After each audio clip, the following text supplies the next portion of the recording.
The committee will come to order.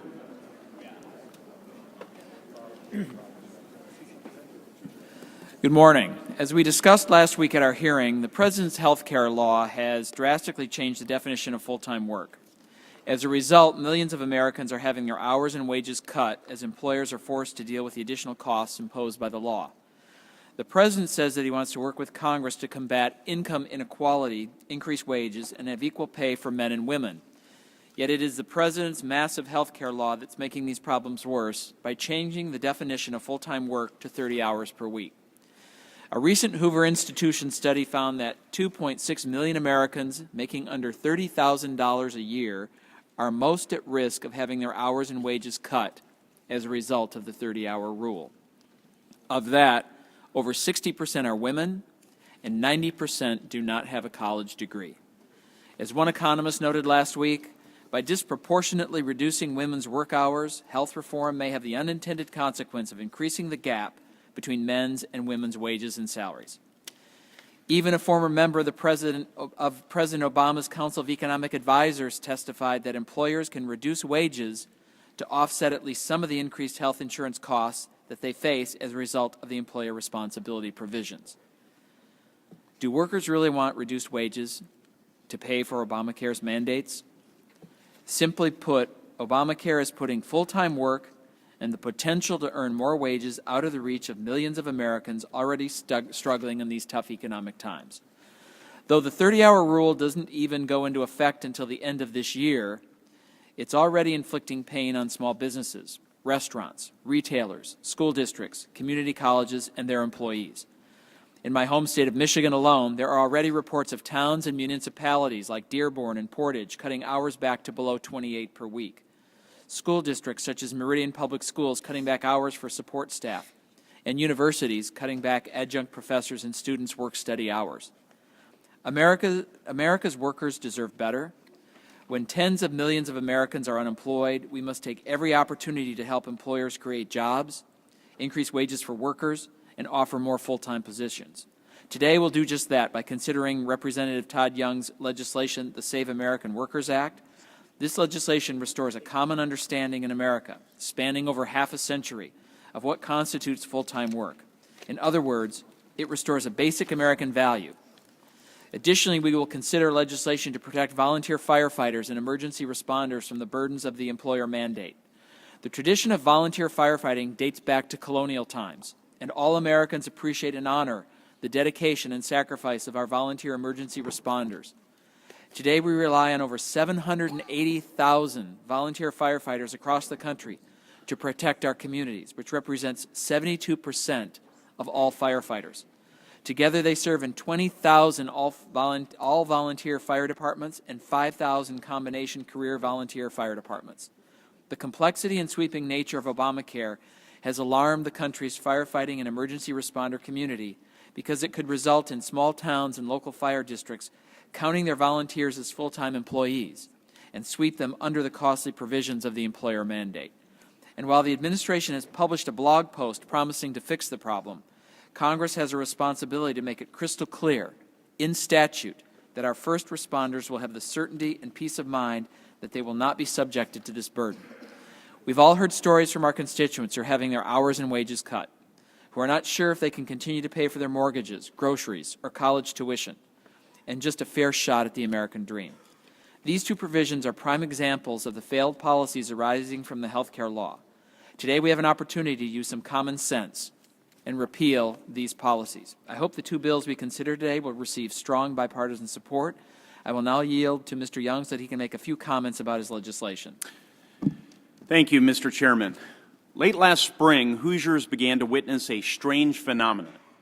One after another, local school corporations across the state announced they would limit the hours of hourly workers, their substitute teachers, teaching assistants, cafeteria workers, and so on, because of the provision in Obamacare's employer mandate that defined full-time employment at 30 hours. Though the provision wasn't supposed to take effect until January 1, 2014, budgets for the school year had to be adopted by early summer. As we moved into the summer and local governments faced similar budget deadlines, they made similar announcements about the hours of their Parks Department crews, custodians, and others. Then came the announcements from colleges and universities about reduced hours for adjunct professors and student workers. At the same time, employees of small businesses in the retail and restaurant sectors in particular began reaching out to our office. They were facing reduced hours for the same reason in their jobs as waitresses, cashiers, and in the stockroom, to cite just a few examples. This committee heard similar testimony last week about the impact of the 30 hours is full-time provision and the impact it's having all across the country. According to a report from UC Berkeley last year, as many as 2.3 million hourly workers nationwide may be at risk of losing hours. The Hoover Institute told this committee last week they reassessed that number using the same algorithm, and it now stands at 2.6 million at-risk workers. Now, these workers aren't worried about losing hours because they need something to do to pass the time. These are Americans who depend on those hours to support their families. Of course, it isn't just their hours, but also their wages that are disappearing. An employee seeing their hours cut from 39 hours to 29 hours will lose an entire week's paycheck over the course of a month.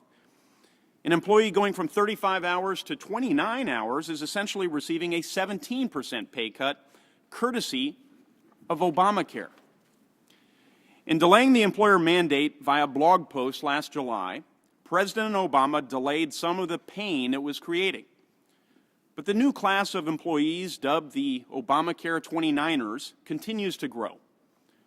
The closer we get to January 1, 2015, the more I suspect we'll continue to see the ranks of 29ers grow. That's why I drafted H.R. 2575, the Save American Workers Act. We need more than a delay of these harmful unintended consequences. We need a real solution for those hardworking Americans who just want to provide for their families. Simply put, this bill offers that solution by repealing the Affordable Care Act's 30-hour definition of full-time employment and replacing it with the traditional 40-hour work week.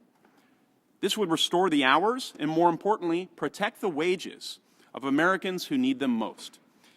Mr. Chairman, before I yield back, I ask unanimous consent to offer into the record a statement of support for H.R. 2575 from the National Federation of Independent Business and the International Franchise Association on behalf of their employees. Without objection, so ordered. Mr. Chairman, I also ask unanimous consent that a letter from the National Taxpayer Union endorsing Mr. Young's bill be inserted in the record as well. Without objection, so ordered. Before I yield to the ranking member for an opening statement, I ask that all member opening statements be included in the record. Without objection, so ordered. Mr. Levin is recognized. There you go. Thank you, Mr. Chairman. This weekend, House Majority Leader Eric Cantor declared that the Affordable Care Act, in quotes, is on borrowed time. Well, let's review what the ACA has accomplished on this so-called borrowed time. More than 3 million people have enrolled in private insurance through the new marketplaces. Over 6 million people have been determined eligible for Medicaid. No one, I repeat, no one can be denied coverage for a pre-existing condition. More than 100 million Americans no longer have a lifetime limit on coverage. 105 million Americans have received access to free preventative services.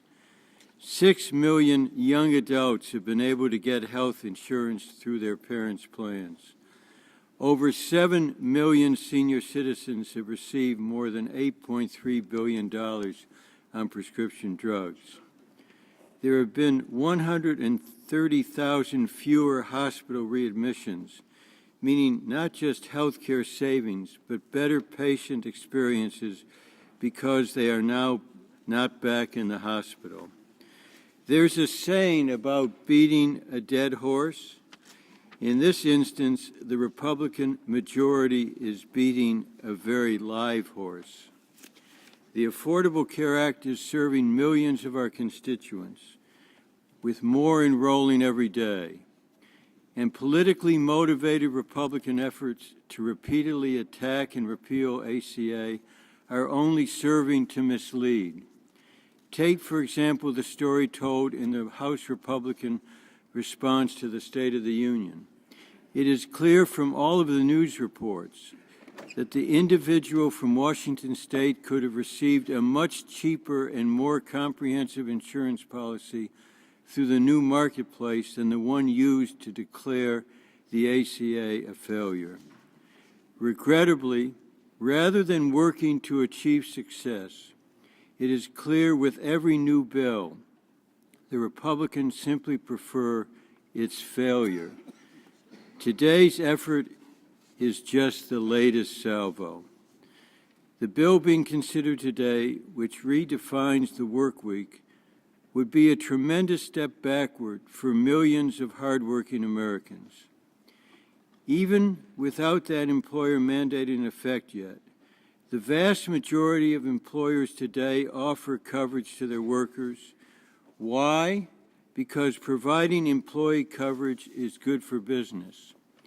The ACA's use of a 30-hour standard to define full-time was set to minimize gamesmanship and incentives that might tempt some employers to reduce hours in order to avoid the responsibility to offer affordable coverage, or in order to help offset the free rider costs that would come about to public programs as their uninsured workers seek health insurance and coverage elsewhere. Studies have found, as we heard last week, that raising the threshold from 30 to 40 hours would place 2 to 5 times as many workers at risk of having their hours reduced and therefore at risk of losing benefits. The bottom line is that many businesses define full-time as somewhere between 32 to 40 hours. While changing to a 40-hour standard might help businesses escape their responsibility to contribute to a healthy workforce, if you care about workers and their benefits, you will oppose this measure. Regarding the other bill in front of this committee today, H.R. 3979, we welcome for the first time Republicans' embrace of a purely technical correction to ACA, a focus that has long been lacking from the majority. Perhaps that is tacit acknowledgement on their part that health reform is here to stay. Mr. Pasquale, Mr. Larson, and others took a leading role in advancing this issue. However, legislation is unnecessary at this point. The administration has already announced that it will use its authority to take the necessary action to ensure that volunteer firefighters and emergency responders will not be treated as employees within the context of the employer mandate. Once again, this committee's time could be far better spent. There are few, if any, more urgent issues that confront us today than the fact that 72,000 people every week are being cut off emergency unemployment insurance as a result of its December 28 expiration. It's now 1.7 million people. That's the equivalent of one person every 8 seconds losing their lifeline while they look for work. Rather than relitigating the battle over the ACA yet once again, from which millions of Americans currently benefit, this committee must finally start to tackle the other vital issues that confront our nation and our citizens. The committee will now proceed to consideration of H.R. 2575, the Save American Workers Act of 2013. Without objection, the bill will be considered as read and open for amendment at any point. I offer an amendment in the nature of a substitute, which was distributed in advance along with a green sheet explaining it. And without objection, the amendment in the nature of a substitute shall be considered as read, open for amendment at any point, and considered base text for purpose of amendment. I will now turn to Tom Barthold, Chief of Staff to the Joint Committee on Taxation, to provide the technical description of the amendment in the nature of a substitute. I would ask that members hold their questions until after his presentation. Mr. Barthold. Thank you, Mr. Chairman, Mr. Levin, members of the committee. You have before you our document JCX2, which describes the underlying bill, H.R. 2575, and JCX4, the green sheet that describes the chairman's amendment in the nature of a substitute. Very briefly, the underlying bill, as was described by Mr. Young, would make two changes. It would change the 30-hour per week standard to a 40-hour per week standard, and it would define full-time equivalent employee by reference to 174 hours per month rather than present law's 120 hours per month. The chairman's amendment in the nature of the substitute would change the effective date of the underlying bill to periods after December 31st of 2013, so in other words, effective from January 1st of this year onward, and it would also retitle the bill to reflect the turn of the calendar. I'd be happy to answer any technical questions that members might have about this legislation. All right. Are there any questions? Mr. Levin. Thank you and welcome, Mr. Bartow. Let me ask you a few questions. As we have heard before, and I mentioned, there are studies that have found that there are 2 to 5 times more workers at risk of losing coverage under a threshold of 40 hours than under current law. Under this bill, Mr. Bartow, do you expect that fewer employees would receive an offer of affordable coverage? Mr. Levin, as part of our economic analysis, we would expect that would happen. And do you know how many?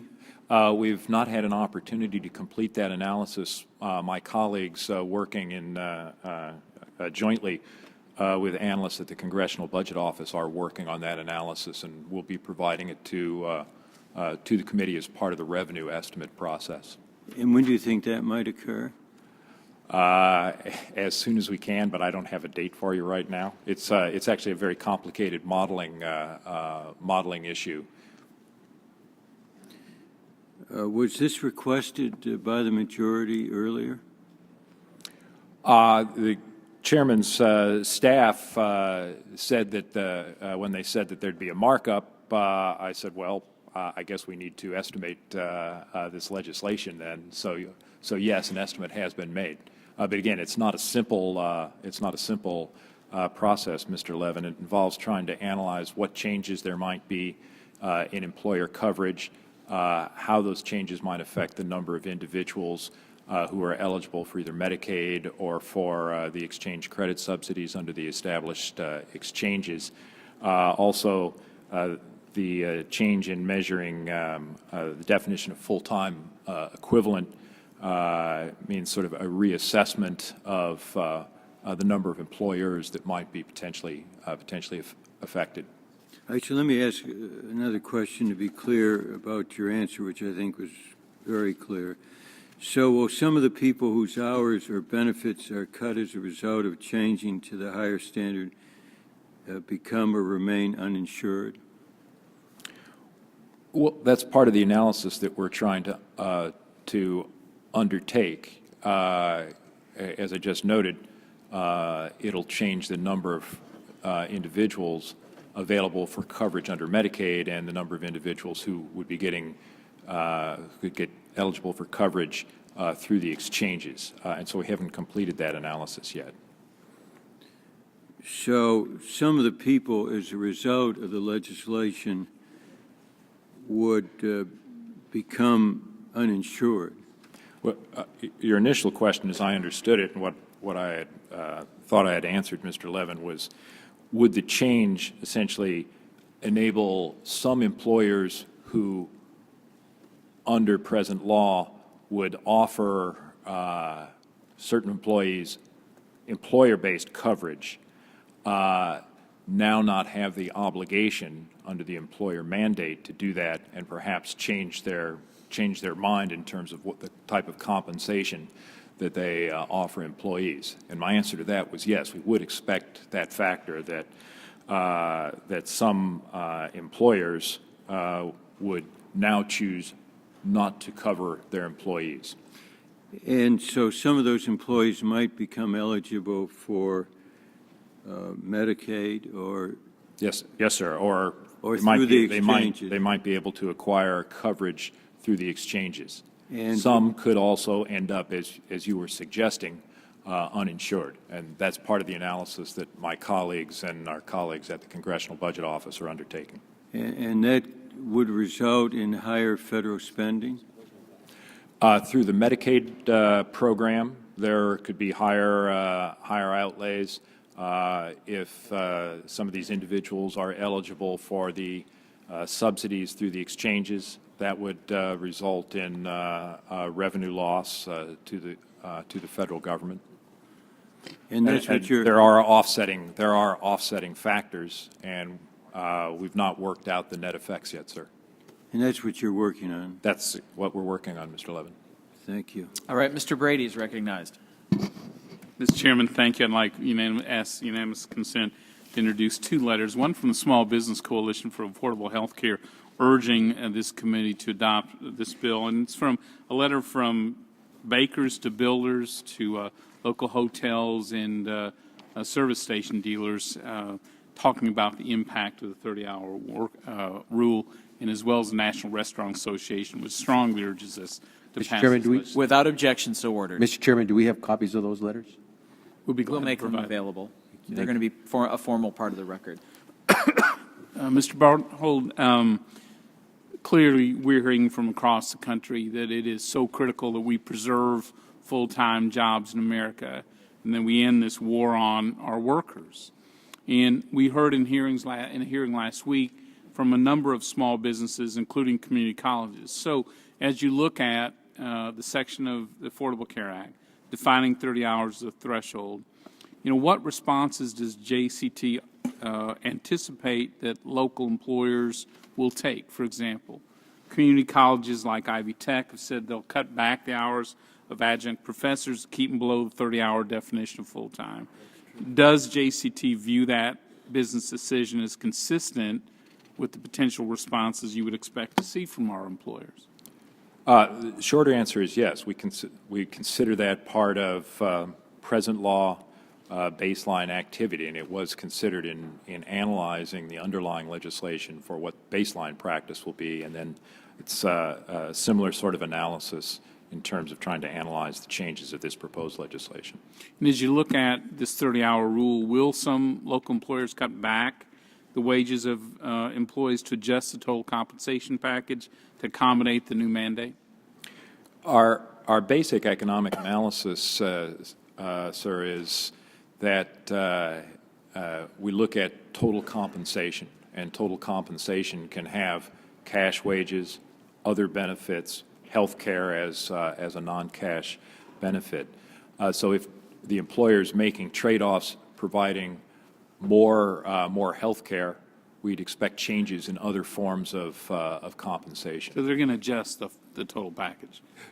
With the total package, we think won't adjust that much, but the components of it will, sir. And finally, we've seen reports from some companies, for example, Target and Trader Joe's, who've announced they'll just drop coverage for part-time employees working less than 30 hours as a result of this new employer mandate. So is this business decision consistent with what JCT sees in their analysis? Again, to look at total compensation or trying to attract and retain employees, we think that some employers could think that they make their employees better off by offering them more by offering compensation more in terms of cash or other benefits than health coverage if there's better, potentially cheaper health coverage offered elsewhere. So the type behavior that you described would be consistent. I can't speak about the specific case that you mentioned.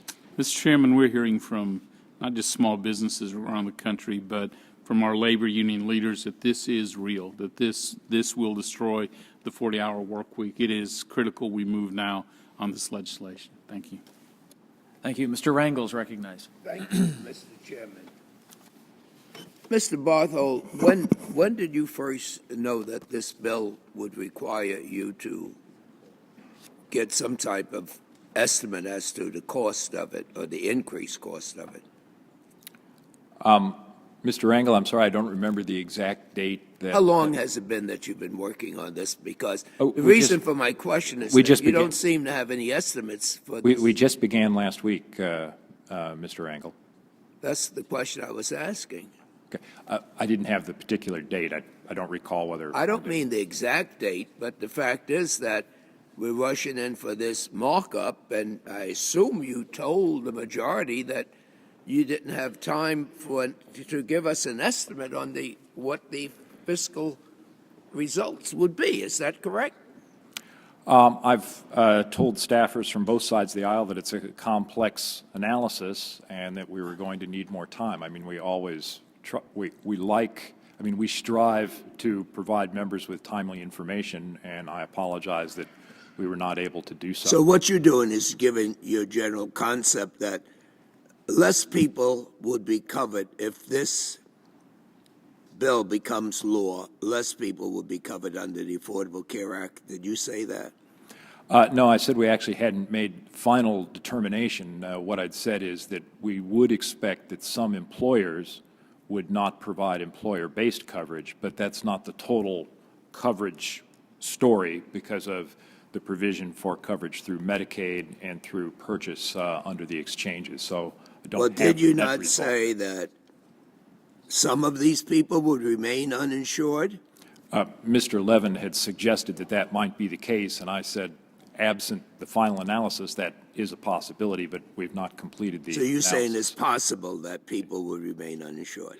Yes. Or it's possible that they may go to Medicaid? Or it's Yes. possible that they may go to exchange? Yes, that's But correct. in all these possibilities, one way or the other, it's going to cost the government more money. Is that correct?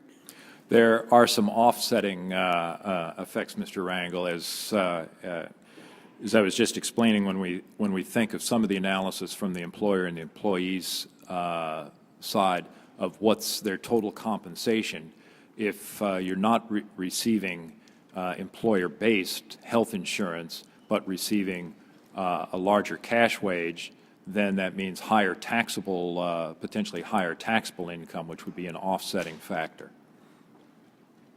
But when you reduce the 40-week to 30, you are reaching out to have more people included under the intent of the bill. That is to have all people have access to health care. Is that your understanding of the bill? The Affordable Care Act. Is it your understanding of the bill that it is to give access to all people to have affordable health care? Well, let me speak a little bit more narrowly about the bill. The bill in changing the 30-hour standard. No, I didn't. I'm so sorry to interrupt you.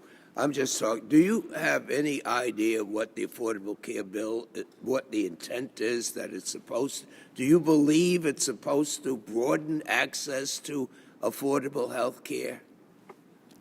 I believe the president has stated that that was his intent in advancing the legislation.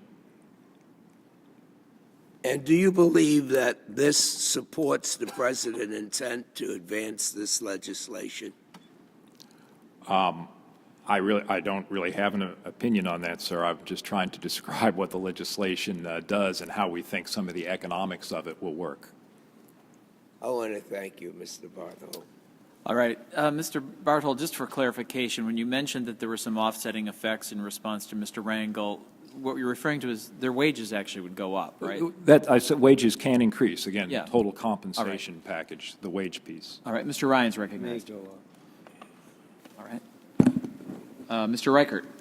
Mr. Chairman, I'd like to ask unanimous consent to enter a letter into the record from the National Franchise Association, who represent thousands of Burger King franchises across the country and nearly 2,000 employees who are in favor of this bill. Without objection. So ordered. And I yield back.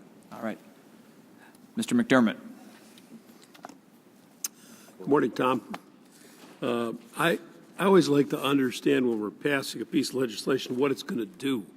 So I was sitting here thinking, if we pass this bill today and it gets through, let's say it gets through the Senate by the end of the month, and then the president signs it just after the next March 1st or so. And then it goes to rules and regulations. So let's say it goes into effect in July 1 of this year.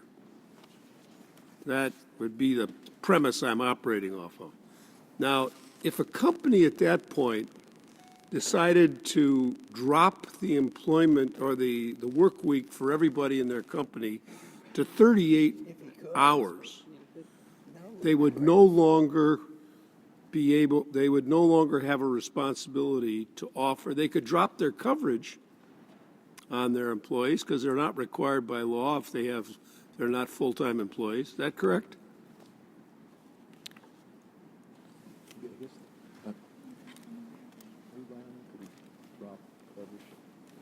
Excuse me just a second, Mr. McDermott.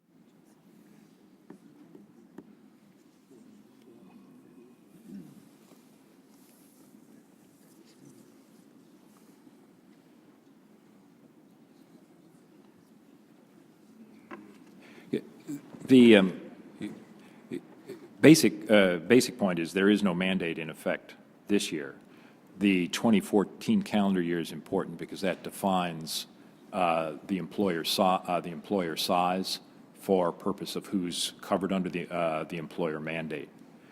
So I believe the answer to your question is their choice on what coverage they might provide this year isn't relevant to the mandate next year. So you're choice telling of us hours this year is important to determining if. So the first thing you're telling us is that this law is not in effect now. We're basically hunting unicorns because it isn't out there. There is no such thing right now. No, the measurement of, since it's a look-back test to determine who's a relevant employer, that can be important, sir. So that's the reason why they're dropping their employment this year, is so that in the next year they'll have that look-back year. That was the reason for delaying it, or could have been the reason for delaying it. Give them a year to look back and see how many people they had full-time, right? Well, it's to give an administrative rule so that we can run these tests. Okay, so if they can drop their employment to 38 hours, tell everybody in the company, nobody works more than 38 hours in this company. They would go into next year with no employer mandate. Is that correct? That would be correct, sir. And they would have no responsibility to pay a penalty. They would not be subject to penalty. So it would be a win, it would be a double victory for a company to take their 20 employees, their 75 employees, and drop them all 2 hours, because then they wouldn't have to give them insurance and they wouldn't have to pay the penalty. This is letting corporate responsibility. I mean, am I correct in my assumption? There'd be no corporate responsibility either to pay insurance or to pay a penalty. If they were otherwise a qualifying large employer, they would not be subject to the employer mandate penalty. And who would this be? Companies more than how many people? 50, right? It's 50 full-time equivalent. Wait a minute, full-time equivalents. Now, tell me what a full-time equivalent is now. Well, the full-time equivalent under present law is an employee who works 120 hours per month. Under the proposed legislation, it would be 100. Where is that in the law? Is that in ERISA? No, that was under the Affordable Care Act. It's in the code. So this is specific to health care benefits only. It's the only time they're going to consider a full-time equivalent 40 hours or more, 40 hours. I'll have to ask a couple of my colleagues about that. There are different definitions in the code for part-time and full-time, partly for pension purposes, for the testing of non-discrimination rules. All right. Mr. Bustani, Dr. Bustani. Wait a minute, he's asking. Thank you, Mr. Chairman. I'm concluded. still in Have my you time concluded? here. Your time has expired. How could Has I- Mr. I'll you concluded? if I get the answer, I'll let Mr. McDermott know. Well, you can submit it in It seems, writing. Mr. Okay. Chairman, we ought to know the answer to this question. We should can- not move on because it's a legitimate question of whether it affects pensions or benefits or how widely it affects the government. Somebody else can yield you time. Dr. Bustani is recognized. Thank you, Mr. Chairman. We have heard from many American businesses put into a very unfortunate position of having to make decisions on whether they can grow their business, create new products, hire more people, or assume very expensive personnel changes, layoffs, and the like. And it's this 30-hour rule has been one of the dominant features of that. I mean, I think any of us on both sides of the aisle will hear this from businesses in our districts.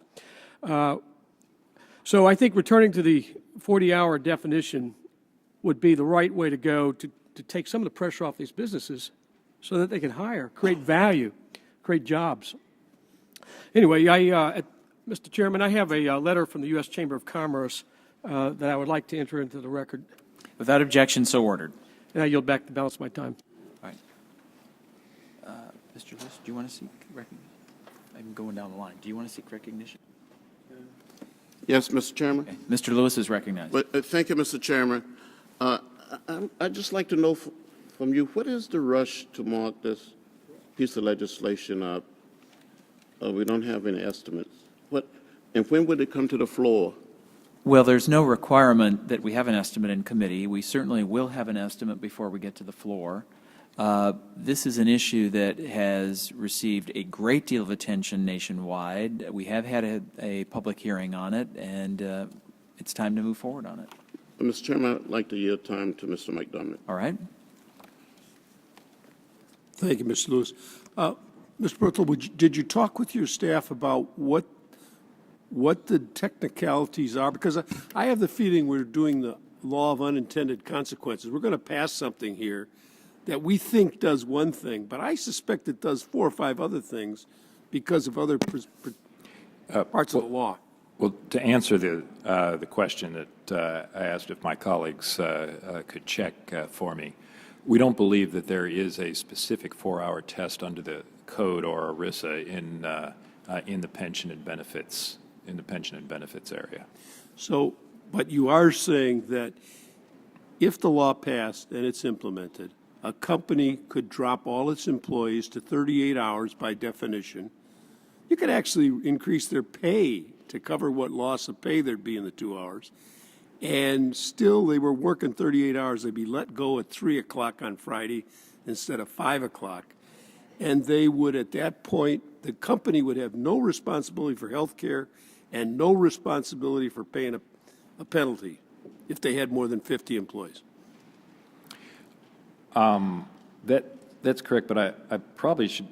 We haven't held quite everything constant. I mean, if everybody works less per week, then the company's kind of doing things differently in terms of what they produce or the services they provide. So I think the decision is probably more complicated than that. But as you've described the facts of your example, I believe you're correct. I yield back the balance of my time to Mr. Lewis. I'll yield back. All right. And Mr. Lewis, Chair, yield. I would just say to Mr. Lewis, CBO issued a report yesterday that said the new health care law will slow economic growth over the next decade, costing the nation about 2.5 million jobs and contributing to a $1 trillion increase in projected costs. This nonpartisan agency's report also found that the health care law's negative effects on the economy will be, quote, substantially larger than it had previously anticipated. It also said that employer penalties in the law will decrease wages.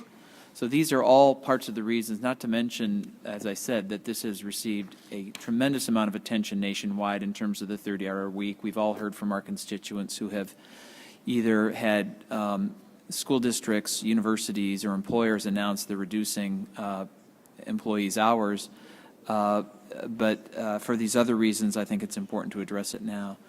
Mr. Gerlach is recognized for 5 minutes. Thank you, Mr. Chairman. Mr. Barthold, have you heard the expression the 49ers and the 29ers relative to the ACA? Specifically, the 49ers being the employers that have decided to keep their total amount of employees, full-time employees, under 50, so they don't have the ACA requirements applied to them, and those that are keeping their full-time employees under 30 hours. In other words, 29 hours or 28 hours, so they don't have, again, those mandates. So with the model you're going to be utilizing to continue to evaluate this legislation, will it incorporate that issue? In other words, by moving to 40 hours, the number of employers that will increase the amount of hours employees will be able to work and also increase the number of employees at those businesses. In other words, the economic growth that will happen as a result of a 40-hour work week? Mr. Gerlach, I think your question really has two parts. We are trying to assess who will be an eligible employer, right. And how that will affect decisions by eligible employers, and then what it means for the employees in terms of their compensation and the form of their compensation. The second part of your question is, will there be a growth effect, a macroeconomic right. effect, a dynamic effect, which is not part of our conventional reporting. Under House Rule 13, a reported bill from the committee, my colleagues and I undertake a macroeconomic analysis of any reported tax legislation, and we do intend to try and assess the effects after we finish the basic microeconomic conventional analysis. Okay. So I don't if have this an answer legislation for you, but we're working on it. Right. We'll work on it. But does it make logical sense, common sense, that if this legislation is enacted and moves it up to 40 hours a week, people will be able to work longer in a work week for many employers, and many employers will be able to grow from 48, 49 employees to 50, 52, et cetera? The impact of it will depend upon how many, and really at what margins it's operating. Does it lead to a lot of change or a little change? And since we haven't undertaken the basic analysis yet, I really can't say. Okay. If, as a general matter, if labor supply, labor force participation increases, if labor demand increases, those are positive growth effects on the economy. Okay. Thank you, Mr. Chairman. I ask unanimous consent to offer into the record a February 3rd letter from Peter Larkin of the National Growers Association in support of H.R. 2575. Without objection, so ordered. Mr. Neal is recognized. Thank you, Mr. Chairman. Mr. Barthold, just I want to run through a couple of things and for clarification.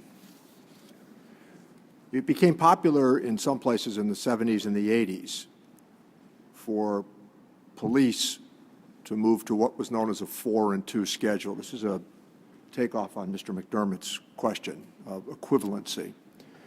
And the 4-and-2 schedule essentially said that a patrolman or patrolwoman would be working 32 hours a week. Is it not conceivable, if we embrace this definition, that in some counties across the country where police were not organized, that had not had this cemented into their collective bargaining agreement, that this would allow management to arbitrarily make that change on our requirements? You're suggesting that it forces I'm asking, a change? I'm not suggesting anything. I guess I'm unclear about the question. Just say, I'm not sure that really relates directly to the technical nature of this bill, but well, I think he's asking about employer effects, and just as a general answer, again, we think that the employer and the employee are looking at the total compensation that they receive. We think that the rules of present law will affect decisions related to the mix of health benefits, other benefits, cash compensation. Mm-hmm. We think that the proposed legislation would change decisions along those same dimensions. That's the point, Mr. Chairman. In cash compensation decisions, they would now be changed and conceivably could be changed arbitrarily based upon current need. And you might have one state, for example, where they have collective bargaining agreements that mandate a 4 and 2 schedule, and the state next door adopted it without mandating it through collective bargaining, and it has the ability, I think, to allow management to make an alteration based on the equivalency test that Mr. McDermott raised. And more simple question for you, Mr. Barthold. Will this bill lead to a revenue loss because fewer employers would be subject to the employer responsibility penalties? That's one component of the analysis that my colleagues are undertaking. The legislation, as I noted earlier in response to a question, would permit some employers who would now be subject to the penalty to not be subject to the penalty. And so as a baseline matter, there could be revenue loss, and that would be one of the factors in our analysis. This has the ability, Mr. Chairman, to make alterations in minimal work requirements that have been accepted by employees and employers for a considerable period of time.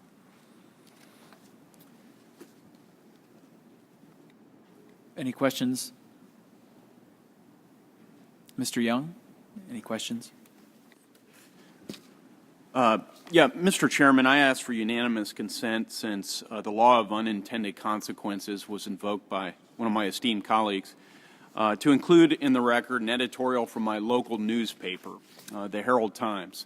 Now, I hail from Bloomington, Indiana. It's a progressive college town, and their editorial staff reflects their readership. And this law, they say, takes on the law of unintended consequences. So ask for UC to include that in the record and would just further indicate. Without objection, so ordered. That Indiana University, located in Bloomington, Indiana, has indicated they'll cut hours for 1,000 workers. Ivy Tech, our community college system, from whom we heard in testimony last week before this committee, indicates that the law will impact many of their 4,500 adjunct professors. This is hitting home. This is hitting hard. This is hitting every member of Congress's district who is here today and who's currently serving. I yield back. Mr. Pasquale is recognized. Thank you, Mr. Chairman. Mr. Chairman, we are basically dealing with the part-time hours bill, or hours bill, correct? We're not dealing with the fire bill right now. That's a separate bill. Okay, we will take that up also? After. Thank you. Mr. Chairman, I'd like to enter into the record 3 letters from major labor organizations. These letters explain that the so-called Save American Workers Act would put more workers at risk for a reduction in hours. Number 2, put more people at risk of being uninsured. Certainly no one on this panel would like to have less people insured, or would you? And third, increase costs to the federal government. Now, I've laid out 3 very specific things, and these letters go into them. One letter is from the American Federation of Labor, the AFL-CIO, and another letter is from the National Education Association. And there is a third letter here from AFSCME. I want to enter them into the record. Without objection, so ordered. Thank you, Mr. Chairman.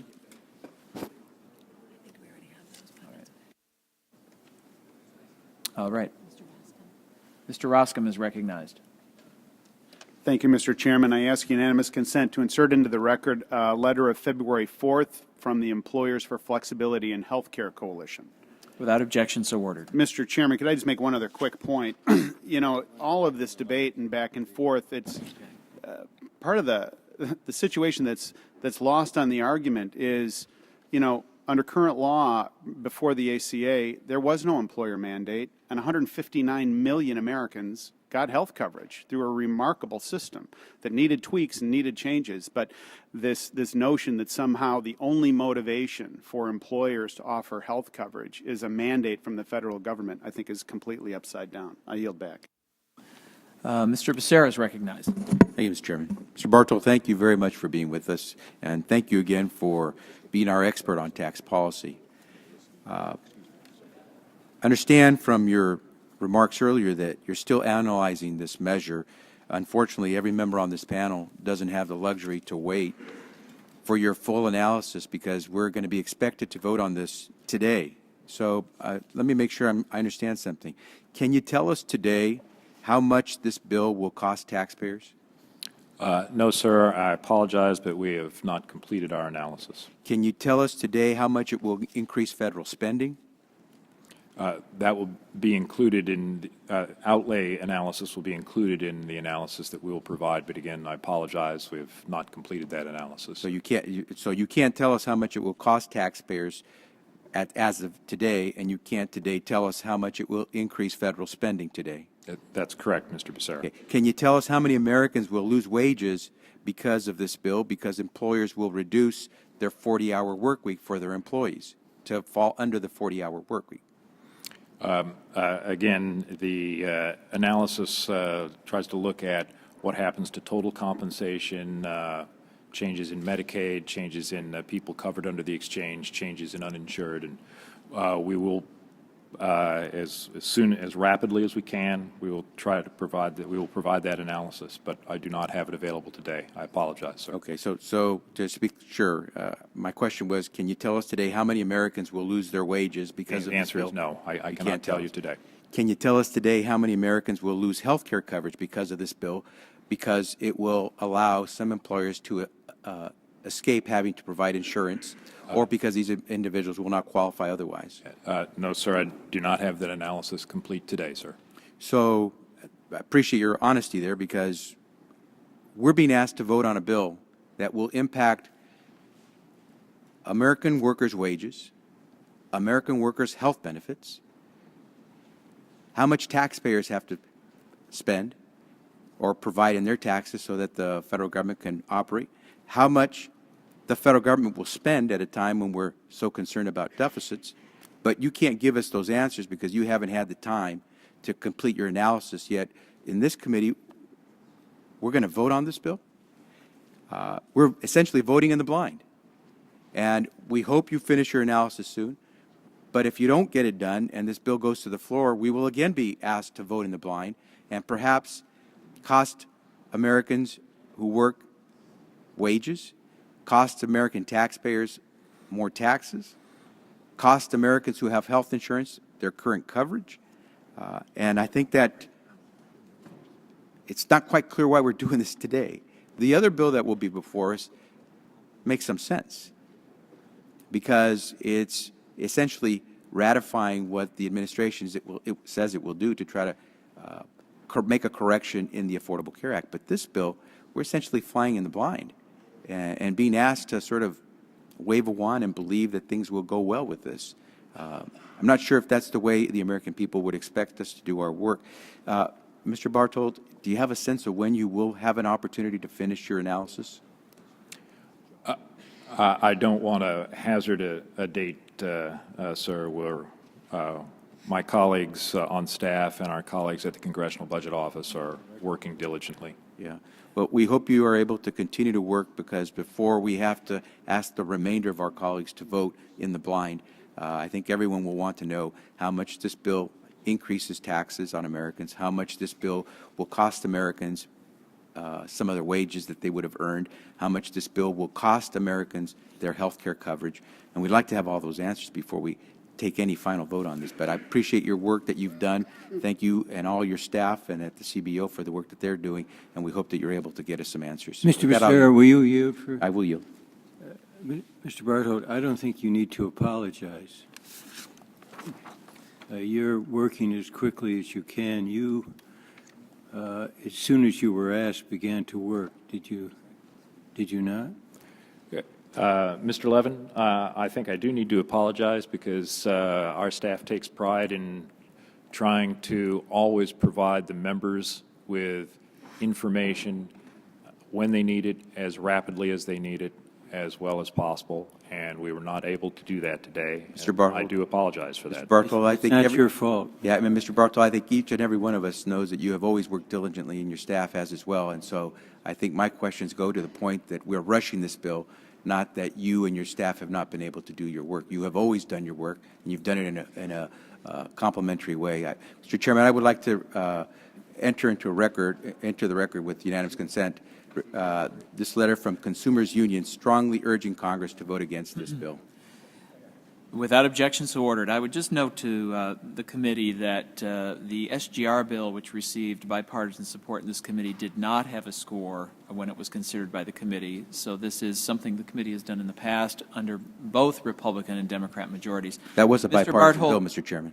Your time has expired. Mr. Barthold, that was a bipartisan bill. In the hearing, the full committee held last week on the 30-hour rule. Dr. Helen Levy, a former member of the President's Council on Economic Advisors in the Obama administration, testified, and I'm quoting, "Employers can reduce wages to offset at least some of the increased health insurance costs that they face as a result of the employer responsibility provisions. This is an important mechanism through which employers can respond to the distortion created by the regulation, and it minimizes the impact on labor demand. Thus, except in cases where the minimum wage is a binding constraint, an increase in the cost of health insurance can be at least partially absorbed by reductions in wage growth," end quote. Does JCT agree with this analysis? Yes, Mr. Chairman. That's really another excellent description of the total compensation effect I was describing earlier. And so what she's saying really is that employers will cut wages as a result of the increased health care costs imposed by the Affordable Care Act. Yes, that is what she said. The growth in wages across the budget period. And also in the hearing, the full committee held on the 30-hour rule last week, a witness from the Hoover Institution described new research that showed 2.6 million Americans were vulnerable to having their work hours cut as a result of the 30-hour rule. 2.6 million. They concluded that 63% of those most at risk of lost hours were female. 89% of those potentially affected do not have college degrees. Over half of the group having a high school diploma or less. Almost 60% of the group is between the ages of 19 and 34, and the median income of workers in the vulnerable population is $29,126. Would JCT likely, well, I know you haven't had a chance to look closely to confirm these numbers, would you agree that employees most impacted by the 30-hour rule or most at risk of having their hours cut are those with lower incomes and lower skills in education? Yes, that's the most likely affected population, Mr. Chairman. All right, thank you. Anyone seek recognition? Mr. Doggett? Oh, I'm sorry. Let me go to Mr. Kelly, and then I'll go to Mr. Doggett. Sure. Thank you, Mr. Chairman. Mr. Barthold, thanks for being here. Now, I'm fascinated by the obsession right now with what the cost of this is going to be. Maybe if we had done that early on, we wouldn't be where we are today when they first passed this act. But not being here at the time, but watching from the stands, I was scratching my head as a private individual. And I look at, I really thought initially that the work week being cut back was just going to really affect people in the private sector. And my concern there was not so much the effect from a metric standpoint, but the loss of a relationship between these business owners and their associates. There's a very careful relationship, and that's always been fostered by the way we compensate people for the way they work with one idea, and that's mutual success that would guarantee our ability to succeed in business. It's a very difficult thing to do. Now, I just watched a movie called Gravity, and it was 91 minutes long. And the people in this movie were really concerned with the fact that they were running out of air and running out of time. Unfortunately, we don't have the same metrics that we work with here. These pieces of this Affordable Care Act are sucking the oxygen out of our economy. Now, if we're really concerned with jobs and we're really concerned about getting people back to work, if we're really concerned about everybody being able to rise and get above where they are, this doesn't touch on that. The unintended consequences are absolutely staggering. It's not just in the private sector. Barb Wilson, who works as a volunteer, she's not a volunteer, but she has reduced hours. She works to help people who are disabled. Butler Area School District, they're teachers' aides, a lot of the people that work to help during the course of the day, part-time jobs. The same in Newcastle. These are areas that I represent. So we may think that somehow it's just affecting a few people. It is not. So as you do your study, I think this unintended consequences thing, the scope of this is unbelievable. And as it starts to come into focus for every single American, and I don't care how they're registered, I don't care how they vote, I just care about how they dream. If we're taking this away from them, then shame on us. If we're making it impossible for the people that run these organizations and these businesses to continue to establish a really healthy relationship with their associates, all because of a government that thinks this is the way to redefine things? Bizarre. Absolutely bizarre. So I appreciate this, the speaker or the chairman for bringing this up right now, because I do think this. I think that we are so out of touch with reality that we don't understand what it's like on the ground for people that have to worry every day. Put a roof over their heads of them and their kids, put food on the table, clothes on their backs, and prepare for the future. We are taking away from them 25% of their month's working wages. Why would we do that in the guise of somehow helping them? Now, I know you're studying, you're going to continue to work on this, but I really think what Mr. Young has hit on is something that makes sense for Americans. It may not make sense for us as we try to build a political agenda, but I think it makes sense for people who try to raise their children and feed them and clothe them and prepare for the future. So I don't know exactly where you're going to go and when you come up with your answers. I do wish, though, this obsession with the cost and what it was going to be would have been thought about before we actually put this into effect and voted it through the way we did. So, Mr. Chairman, again, thank you for what you're doing. Mr. Young, thank you for what you're doing. My whole life has been working in the private sector, and I could really see a clear vision there. I don't see it here. I see it more of an agenda and not a way to really help people to lift them up out of whatever set they're in. So I'm really interested in seeing the results of your study. How long do you think it'll be before you can finish? I don't have a timetable that I'd offer. We'll work as hard and as quickly as we can, sir. All right, but if you look at the sands of time for people that are in business, how much time do you think they have left to make these decisions? You know, we keep saying, oh, they've got some time to figure this out. I got to tell you, I employ 110 people in my private life. This is a critical issue for those people that I've worked with every day since my dad started business in 1953. We've only been successful because the total group of our associates all working for the same goals, and that's individual success, which would lead to the team's success. So I hope we come up with answers that make sense for the American people and just not for the next election. Thank you. All right, Mr. Doggett. Thank you. It seems to me that more than on occasion, I've heard complaints that despite the many months that it took to approve the Affordable Care Act, that we'd acted too hastily on it. When, Mr. Barthold, did you begin your analysis of the effect that passage of today's bill would have on taxpayers, on the level of federal spending, on how many workers lost wages, on how many workers lost insurance? We began last week, sir. Last week, before or after our hearing? I'm not exactly sure. I'd have to go back and check. Is it unusual for this committee to take up important legislation without the benefit of, I guess, having read the bill and knowing its impact? I'm not an expert on well, history, sir. I'm asking you specifically. I guess it is, as we heard. I think that is about outside the failure the scope of this to read the particular bill. Is it unusual for the committee to consider legislation without the benefit of the type of analysis that you began last week? Again, does it happen often? Because you provide that analysis on each bill. Normally, the committee would have the analysis and would ensure that you and those who are working on this model have thoroughly read the bill before the committee acted on it, right? I can assure you, Mr. Doggett, that my colleagues and I went through the bill with care in order to begin. You just don't know what its effect is We've because not you have completed had the so little time to consider the effect, right? Let me reemphasize that the whole health issue, as the members have repeatedly noted, is a complicated issue. It is indeed. That's why you don't run through it hastily and without consideration of the effect. And I guess we heard now this morning reference to Appendix C of the budget outlook of the Congressional Budget Office that came out as this hearing began today, or as this markup began today. You haven't had a chance to look at that either? I did read some of that document yesterday afternoon, early evening, sir. But it does not answer fully the questions that your model will look at. Well, it's really telling you part of what what the Congressional Budget Office thinks baseline activity is, and our analysis is how does the legislation before the committee today, how will that change baseline activity, and then what effects that will have in terms of federal receipts and outlays. When do you anticipate that this study that you began last week, apparently on your own initiative, will be completed?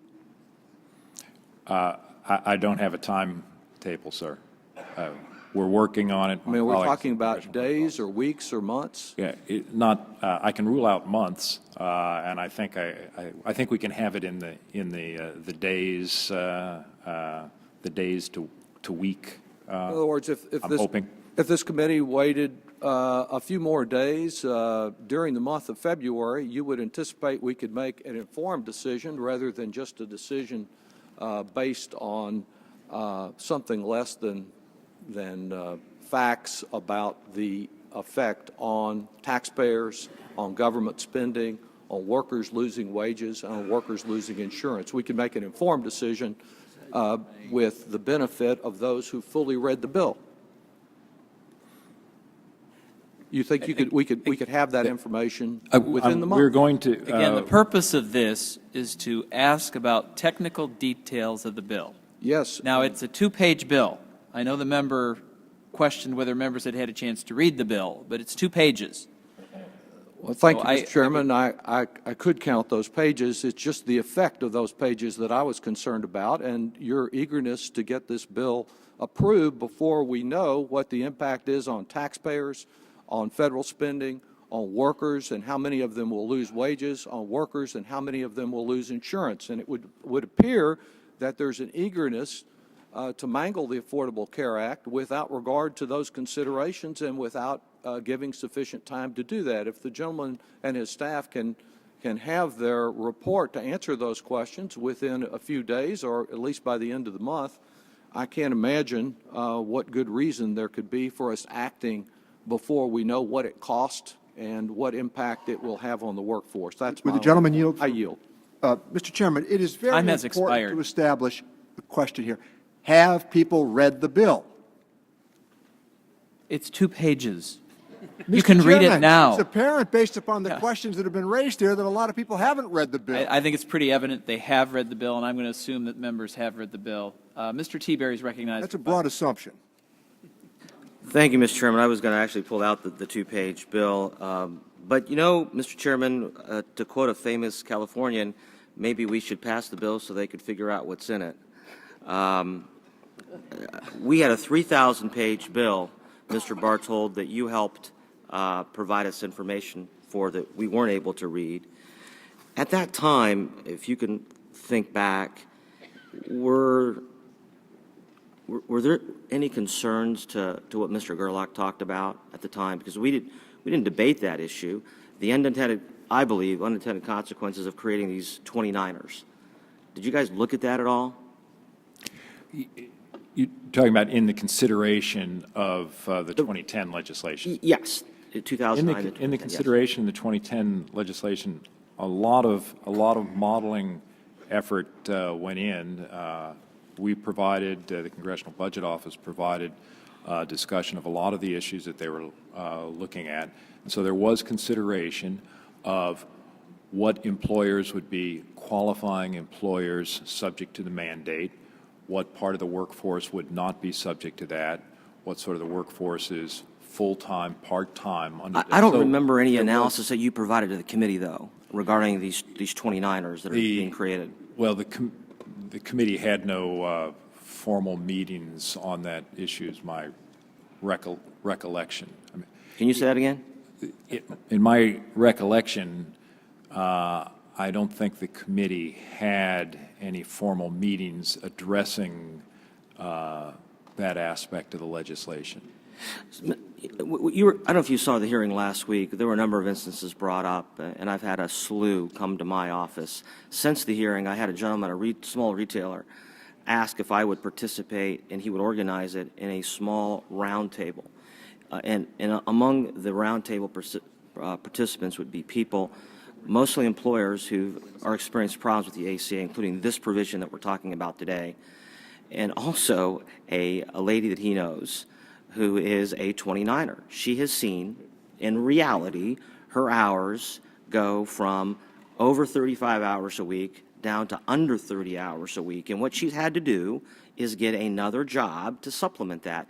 Is that something that you were going to take into consideration with respect to your modeling? And how do you get that information? Because essentially what's happening is people are getting their take-home pay cut. We have this discussion about minimum wage, and in reality, people are losing income every week because of the ACA requirement of a new 30-hour work week. Our colleagues at the Congressional Budget Office, in trying to project the current law baseline, are trying to analyze what happens to wages, wage growth, employment growth, and we're trying to we're working with them, and we're trying to look at the number of people who work, long weeks as opposed to short weeks. As you point out, it's very difficult. It's difficult to get a lot of data, and You want to come to my roundtable?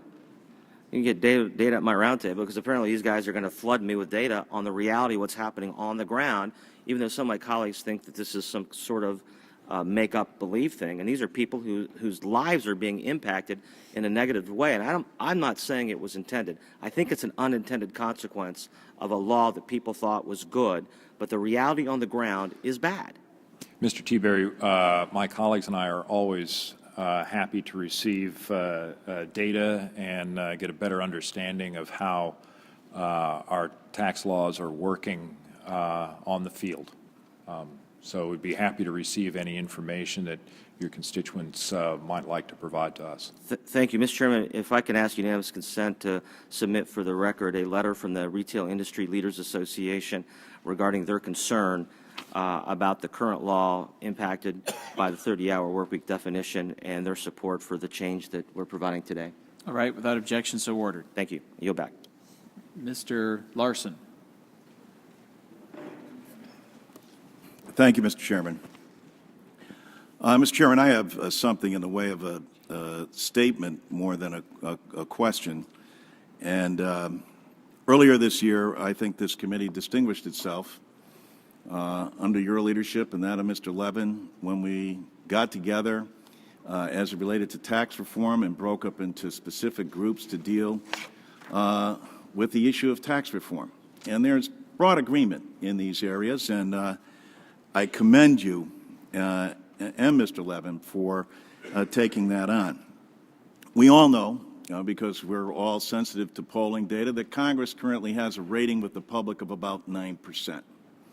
The reason for that is because when the public tunes in to something like this today, what they see is the endless, tastes great, less filling arguments that go on, or what I would describe as the dance of the tarantulas.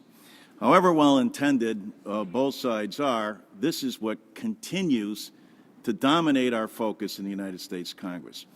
This committee specifically has some very distinguished members and two iconic members of the United States Congress in both in recognizing Sam Johnson of Texas and John Lewis of Georgia, two people who have sacrificed on behalf of this country. One nearly beaten to death and tortured in Vietnam, the other nearly beaten to death in Alabama. That should be the focus of any kind of inquiry that we have going forward. Why do I say this? Well, I say this quite frankly because this is an issue that's resolvable. This is an issue that at its core, if we were to sit down and in the same manner that we were directed with respect to tax reform, surely you have the same interest that we do in terms of protecting those that are uninsured and needed insurance, those with pre-existing conditions, the discrimination that existed, extending all this stuff. I do believe that you care about that. And clearly, we want to see what's in the best interest of the American people. So let's pull together and work out these problems. This is the most inefficient business model in America, and some of the best minds on solving inefficient business models exist on that side of the aisle. So why wouldn't we work together to drive down the costs, which, oh, by the way, would end the national deficit, provide us the room to do infrastructure improvement, and change optimally forever patient outcomes based on what's going to happen to the patient himself. So instead of emphasizing a business model, the end goal becomes dealing with the patient, the outcome for the patient, their wellness, in driving down a cost that's over 18.6% of our GDP, lowering that just by 4%, flatlines our debt problems, allows us not have to deal with a deficit that we get into, allows the room for us to deal with infrastructure and create the kind of jobs that I know that both sides want to do. We're not that far away on this argument, but we end up in this tastes great, less filling argument all along, and the public is tired of it. Mr. Chairman, I implore you, I hope that we can go to this kind of a remedy in the same way that you approached tax reform. Thank you. Mr. Smith and I believe Mr. Blumenauer are the last two that have sought recognition. Oh, Mr. Smith. Thank you, Mr. Chairman. I would ask for unanimous consent to submit an item for the record from the Food Marketing Institute, a letter that supports H.R. 2575, citing that it would add flexibility to retailers to continue to offer quality and affordable health coverage to their current full-time employees. Emphasis on continuing to offer health coverage. Thank you. I yield back. Mr. Blumenauer. Thank you, Mr. Chairman. I would ask unanimous consent to enter into the record an article, Save American Workers Act by Paul Vandewater, which points out that this move would exacerbate the very problem the bill's sponsors hope to solve, that health care reform may lead to more part-time work. Raising the threshold for full-time work from 30 to 40 hours a week would make a shift towards part-time employment much more likely. In fact, more than 5 times as many workers would be at risk of having their hours reduced if the standard for full-time work went from 30 to 40 hours. Thank you very much, Mr. Chairman. All right. Mr. Schock.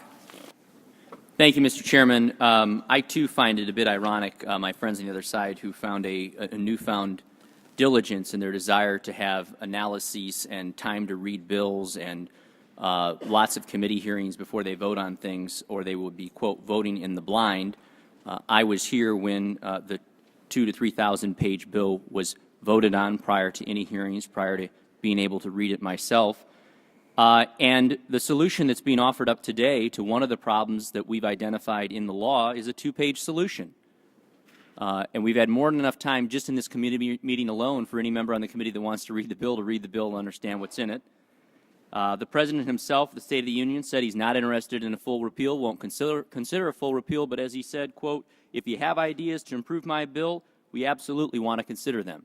So I would hope on its face all of my colleagues would at least consider this solution to one of the problems we've identified. As to its effects, I would like, with unanimous consent, the opportunity to introduce into the record both a letter from the Associated General of Contractors of America in support of this legislation, as well as a letter from the Asian American Hotel Owners Association in support of this piece of legislation. Without objection, so ordered. And finally, with regards to having more Washington, D.C. analysis of the impact of Obamacare and this fix, I would just simply say that as one member of Congress, I don't have a lot of confidence in the experts of Washington, D.C. In fact, the CBO updating its analysis from a year ago to say that now they recognize there will be an additional $1 trillion in cost, 2.5 million people will lose its jobs, doesn't exactly hearten my support or belief in any analysis that comes out of the organization if they continue to update their analysis with numbers so far off from just a year ago. Furthermore, when Washington, D.C. analysts screw up, they keep their jobs. But when Washington, D.C. analysts screw up, my constituents lose their jobs. And that's precisely what's happening with the effects of this provision of reducing the number of hours for full-time employment. I don't need a DC analyst to understand how this will affect my district. I would encourage those members, particularly those on the other side of the aisle who want to understand how this impacts their district, to go back to their district, to visit their employers. And I would assume that their district will be very similar to mine. We had 64 different public events throughout my district in the month of August, and I will tell you, every one of them, I had people come up to me at the meetings and say, Congressman, I did not know that Obamacare was going to affect me, and I'm being cut back in my hours. One gentleman in Beardstown, Illinois, worked for the pork producing facility there for over a decade, works overtime nearly every week.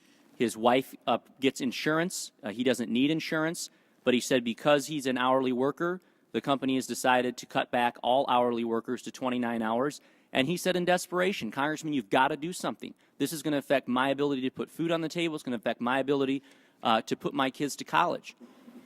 Finally, let me talk about a different Washington, Illinois, a community in my district that was hit by a tornado, 1,500 homes wiped out this past fall.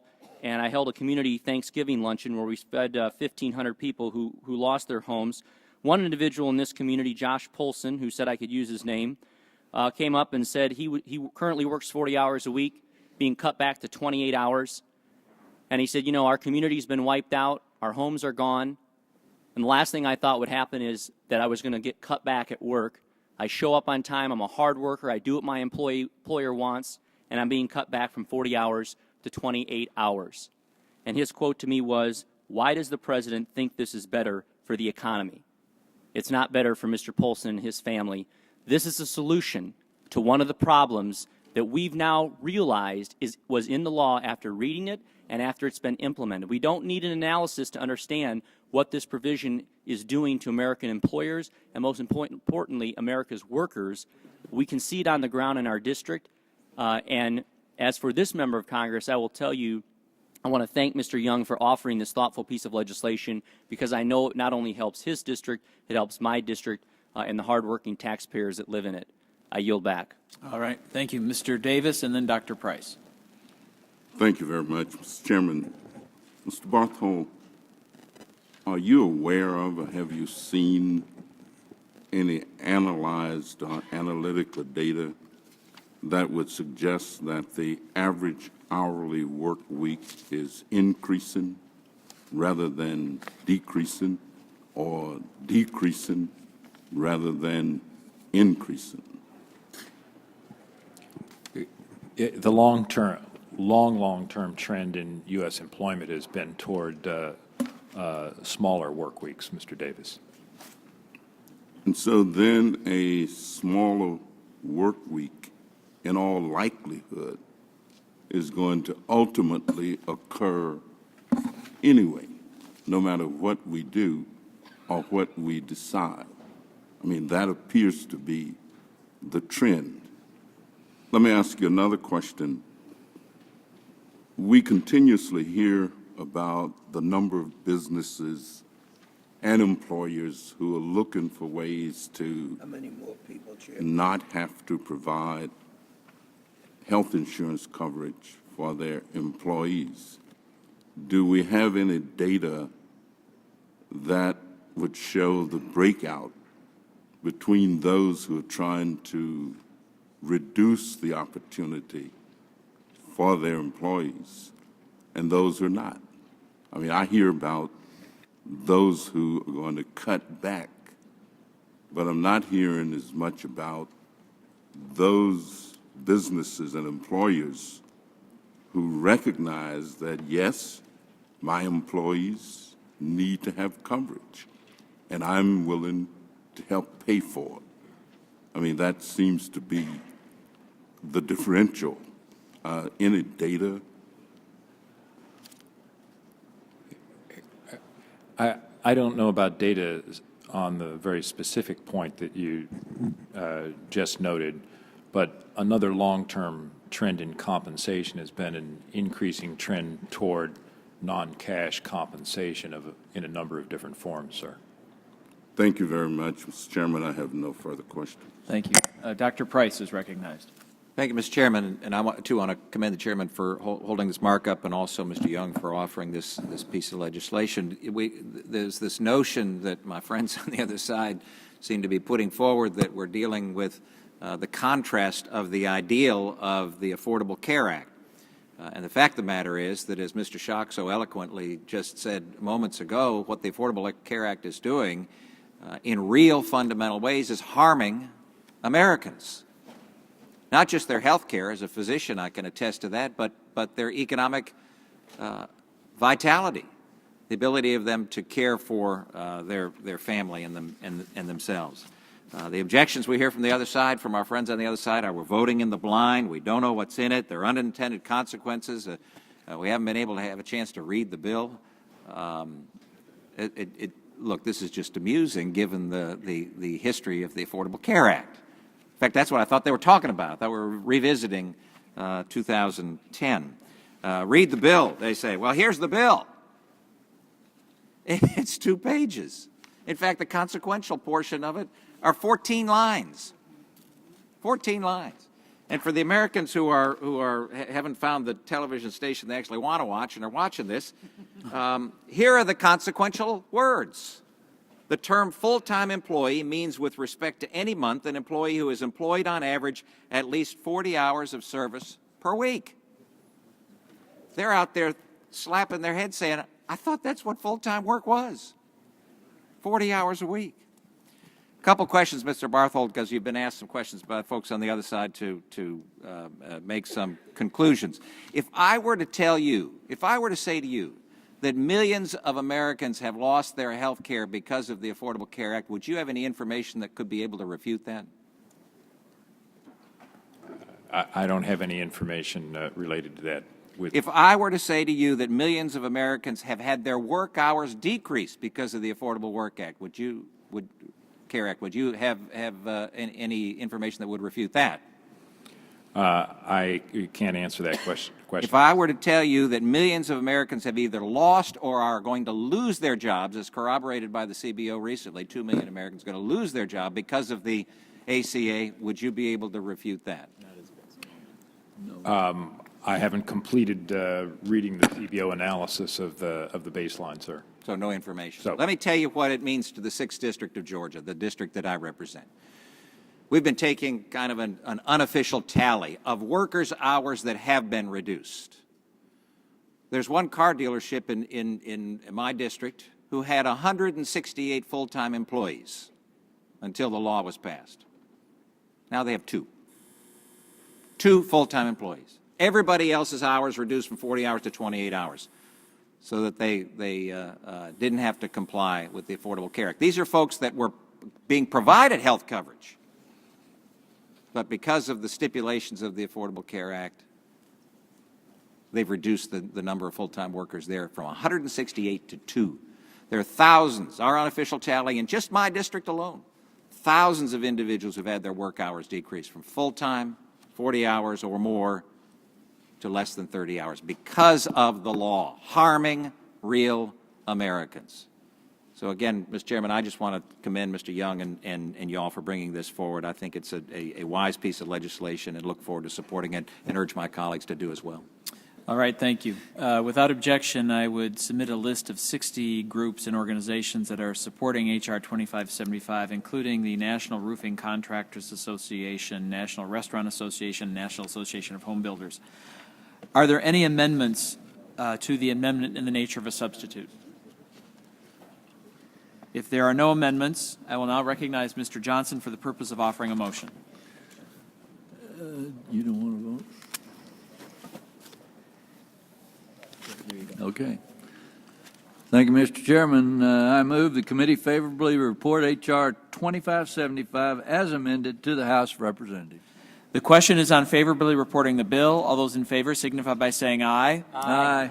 Those opposed signify by saying no. No. The ayes have it. The motion is agreed to. The clerk will call the roll.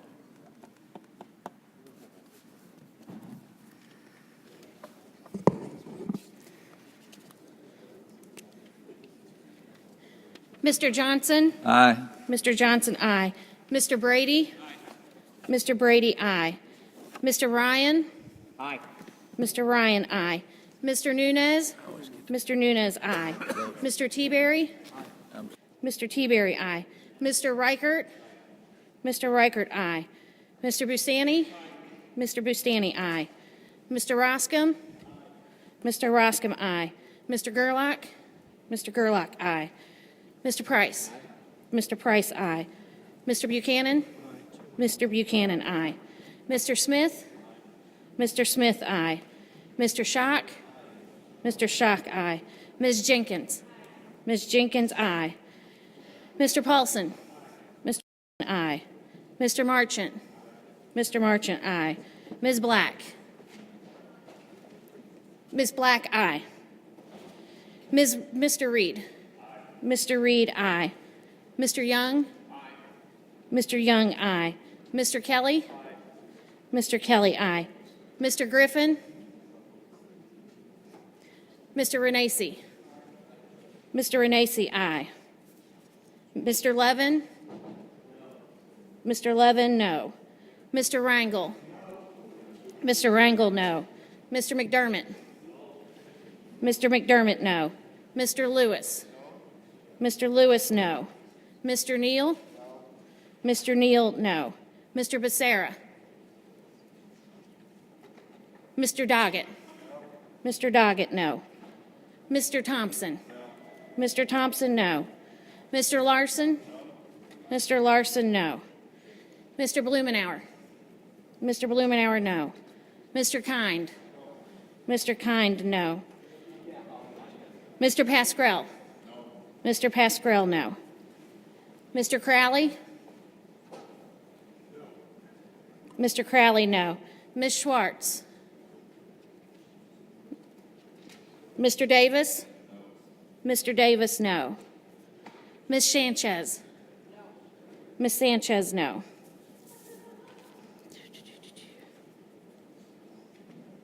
Mr. Griffin?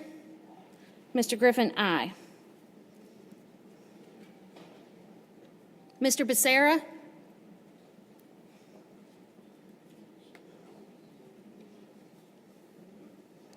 Ms. Schwartz? Chairman Camp? Aye. Chairman Camp, aye.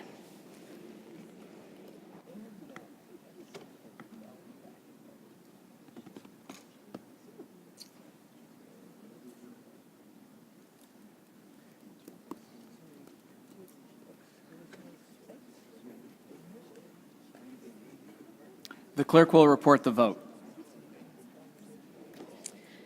23 ayes, 14 nays. There being 23 ayes and 14 noes, the motion is agreed to. H.R. 2575 as amended is ordered favorably reported to the House of Representatives. Without objection, staff is authorized to make technical and conforming changes to the bill. Without objection, members will have an additional 2 days to file with the committee clerk supplemental, additional, or minority views. So ordered. The committee will now proceed to consideration of H.R. 3979, Protecting Volunteer Firefighters and Emergency Responders Act, which was distributed in advance. Without objection, the bill will be considered as read and open for amendment at any point. I offer an amendment in the nature of a substitute, which was distributed in advance along with a green sheet explaining it. Without objection, the amendment in the nature of a substitute shall be considered as read, open for amendment at any point, and considered base text for the purpose of amendment. I will again turn to Mr. Barthold, Chief of Staff to the Joint Committee on Taxation, to provide the technical description of the amendment in the nature of a substitute. I would ask that members hold their questions until after his presentation. Mr. Barthold. Thank you, Mr. Chairman. The amendment in the nature of substitute to H.R. 3979 makes a modest change in the short title of the bill to Protecting Volunteer Firefighters and Emergency Responders Act of 2014. The underlying legislation itself, just to briefly summarize, for purposes of the employer mandate, it would make clear that the service provided by emergency service employees, those employees as defined under present law rules relating to deferred compensation plans, that their service is not treated as the service of an employee. Happy to answer any questions members might have about the specifics of this legislation. Thank you. Are there any questions for Mr. Barthold? Mr. McDermott. Mr. Chairman, may I move that we unanimous request that we dispense with the question and pass the bill? All right. Mr. Pascrell. Thank you, Mr. Chairman. I appreciate the fact that we're finally agreeing to have a productive conversation, I think, related to the ACA. The issue that this bill addresses has already been dealt with through regulation. I'd like to submit for the record a letter from the National Volunteer Fire Council, which was sent to all of the co-sponsors of the original version of the Protecting Volunteer Firefighters and Emergency Responders Act. The letter, which was sent after Treasury made it known that it was going to accomplish the goals of the legislation through rulemaking, states that the Treasury rule is exactly what the NVFC asked Treasury to do, and what H.R. 3979 would have accomplished by statute. So it's unclear to me why we are spending time on an issue that has been resolved thanks to a bipartisan effort by a few of us, including Congressman King. As the NVFC letter further notes, there are two other tax-related issues that our volunteer firefighters and emergency personnel are currently struggling with. And I want to submit to the record a letter from the National Volunteer Fire Council dated January 27, 2014. Be far better use of this committee's time, Mr. Chairman, considering legislation prioritized by our first responders that is not currently being addressed through regulation. One of the pressing matters of this letter referenced is legislation I introduced with Representative King, the Volunteer Emergency Services Recruitment and Retention Act. The bill would clarify the treatment of length of service award programs in the federal tax code. As they're called, LOSAPs are modest pension-like programs that state and local governments offer volunteer emergency responders. These programs are a small way of showing gratitude for our volunteer emergency personnel who put their lives on the line every day. The status of those LOSAPs in the federal tax code is unclear, which makes administering them unnecessarily complicated, creates a disincentive for establishing the programs at all. The Volunteer Emergency Services Recruitment and Retention Act would address that. I appreciate my colleagues' support for addressing the tax issues important to volunteer firefighters all over America and emergency personnel. And I'd urge the committee to more productively use its time to address the issues that remain outstanding instead of those that have already been dealt with. I yield back. All right, Mr. Reichert. Thank you, Mr. Chairman. I want to just take a moment, too, to thank Mr. Pascrell for his passion in standing strong for our first responders. He and I are on the Firefighter Caucus, and the past 2 years I just happened to be the chairman of the Fire Services Caucus. So although Mr. Pascrell has said this issue has been addressed, I think that this really, Mr. Chairman, thank you for bringing this forward. It solidifies our support, shows that we are there to stand strong with our volunteer firefighters, EMS workers, and rescue personnel across this country. I've had the opportunity to work side by side with these folks. In fact, back in 1972 or 73, somewhere back during that period of time, I was attacked and my throat was cut with a butcher knife, and it was a volunteer EMS worker who came to my rescue and took me to the hospital. In fact, a few years later, in the mid to late 70s, I gave CPR to a 6-year-old boy who was laying on the street not breathing. Boy, was I glad to see a volunteer EMS worker come to my aid, take that young man to the hospital, and he is alive, was alive back then. I don't know if he's alive today. We've lost contact. But I've seen how these people work in our community. It is so important for us to support them. They run toward dangers, just like I did back when I was a police officer in the Seattle area for the King County Sheriff's Office. That's why I'm pleased today we're holding this markup, and I want to thank my colleague, Mr. Barletta, for sponsoring this bill. There are over 1,200 volunteer firefighters in my district alone. Just think about the numbers across this country and about the devastating effect that Obamacare would have on them if volunteers are counted as employees under the employer mandate. We need to support them. I appreciate the support of everyone on this committee. Mr. Chairman, I yield back. All right, thank you. I don't believe there are any further questions. Are there any amendments to H.R. 3979? Mr. Larson is recognized. Get your microphone, John. Pardon? Go ahead. It's an amendment that I intend to withdraw. Mr. Chairman, I just for technical purposes would reserve a point of order. Point of order is reserved. Mr. Larson is recognized. Thank you again, Mr. Chairman. It's an amendment that I intend to withdraw, but I think the members will appreciate its saliency as it relates to our overriding concern about volunteer firefighters. Couldn't be stated better than the chairman did at the outset and introduction of the bill, with more than 72% of our firefighter force being volunteers throughout this country, who provide more than $140 billion worth of services. We, this body and this committee, passed in 2007 a bill that will extend a tax break to these individuals, a very modest one of $600 that will aid in recruitment, retention, and recognition of their sacrifice. What it does is simply allow those responders to receive and to be excluded from federal taxation and reporting requirements for benefits like property tax reductions, uniforms, annual award ceremonies, and other incentives that local communities use to enhance recruiting and retention.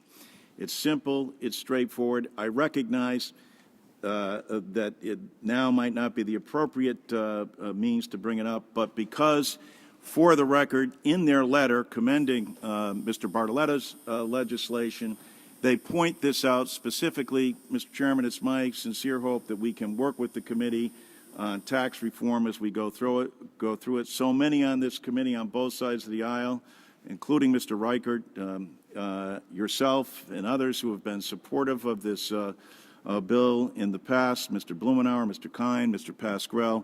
It's my sincere hope that we can work together to pass this bipartisan bill. All right, and the member... With that, I withdraw the amendment. The amendment is withdrawn. Is the point of order withdrawn? Withdrawn. If there are no further amendments, I will now recognize Mr. Johnson for the purpose of offering a motion. Mr. Chairman, I move the committee favorably report H.R. 3979 as amended to the House of Representatives. The question is on favorably reporting the bill. All those in favor signify by saying aye. Aye. Those opposed signify by saying no. The ayes have it. The motion is agreed to. The clerk will call the roll.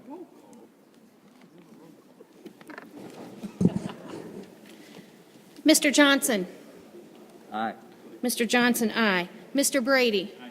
Mr. Brady, aye. Mr. Ryan. Aye. Mr. Ryan, aye. Mr. Nunez. Mr. Nunez, aye. Mr. Teaberry. Mr. Teaberry, aye. Mr. Reichert. Mr. Reichert, aye. Mr. Bustani. Aye. Mr. Bustani, aye. Mr. Roscom. Mr. Roscom, aye. Mr. Gerlach. Mr. Gerlach, aye. Mr. Price. Mr. Price, aye. Mr. Buchanan. Aye. Mr. Buchanan, aye. Mr. Smith. Aye. Mr. Smith, aye. Mr. Schock. Mr. Schock, aye. Ms. Jenkins. Ms. Jenkins, aye. Mr. Paulson. Mr. Paulson, aye.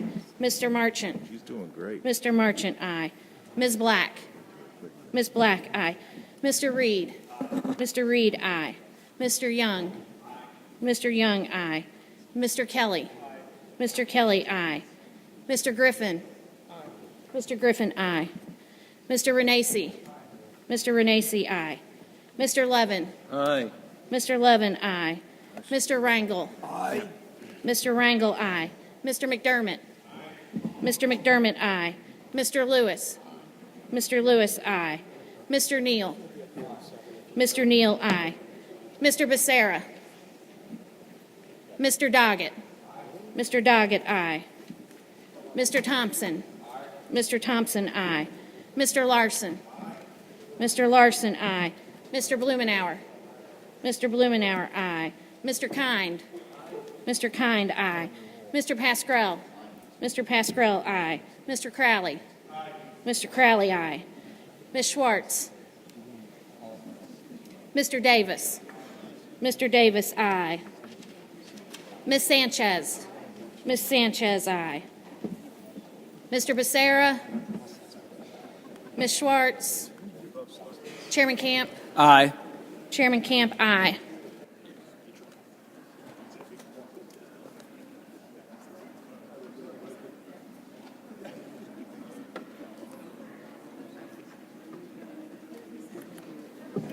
The clerk will report the vote. 37 ayes, 0 nays. There being 37 ayes and 0 noes, the motion is agreed to. H.R. 3979 as amended is ordered favorably reported to the House of Representatives. Without objection, staff is authorized to make technical and conforming changes to the bill. And without objection, members will have an additional 2 days to file with the committee clerk supplemental, additional, or minority views. So ordered. There being no further business before the committee stands adjourned.